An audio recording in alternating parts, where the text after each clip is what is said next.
Several years ago, I had the opportunity to work alongside other artists during the North Bennington, Vermont Plein Air Festival.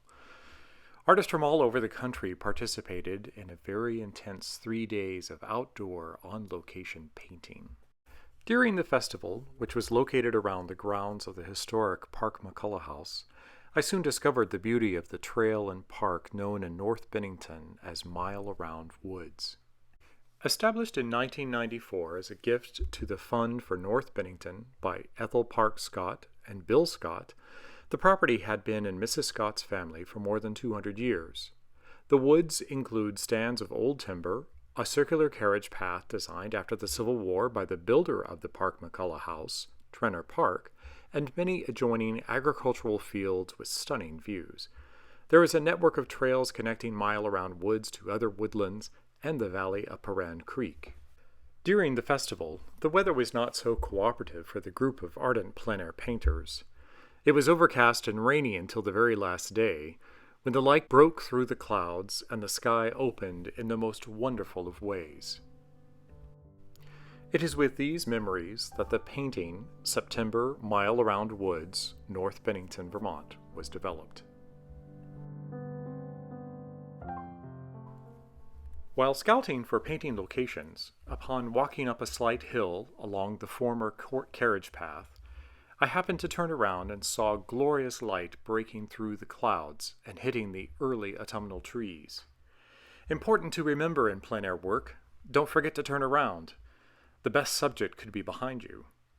The mountains in the distance were in the cloud shadows and as such appeared slightly darker, which emphasized the early autumnal colors on the distant trees.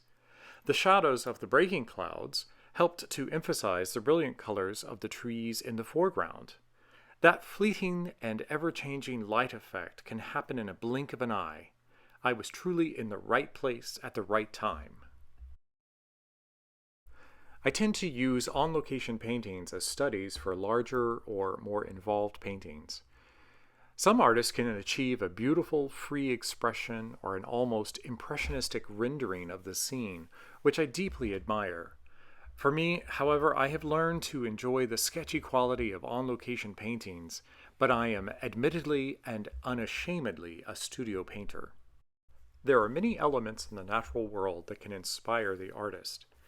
In this scene, the light, the colors of the trees, the arrangement of the shapes of trees, the branches leaning down from the main trunks of the trees, barely touching the ground and reaching back up again, and the light hitting just the edges of the grasses in the fields, creating sparkling edges on the vegetation, caught and kept my attention. For some, these are the details of a scene. For me, these elements are the poetry of the natural world coming together to complete a scene. These are some of the elements that draw me to a particular painting location.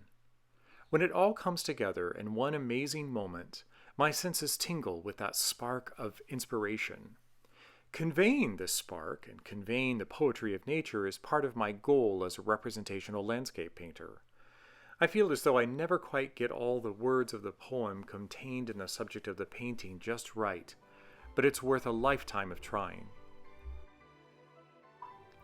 September Mile Around Woods, North Bennington, Vermont, is an oil on panel measuring 11 by 14 inches. Housed in a simple black frame with a gold tone edge next to the painting, the piece is available through Tilting at Windmills Gallery in Manchester, Vermont.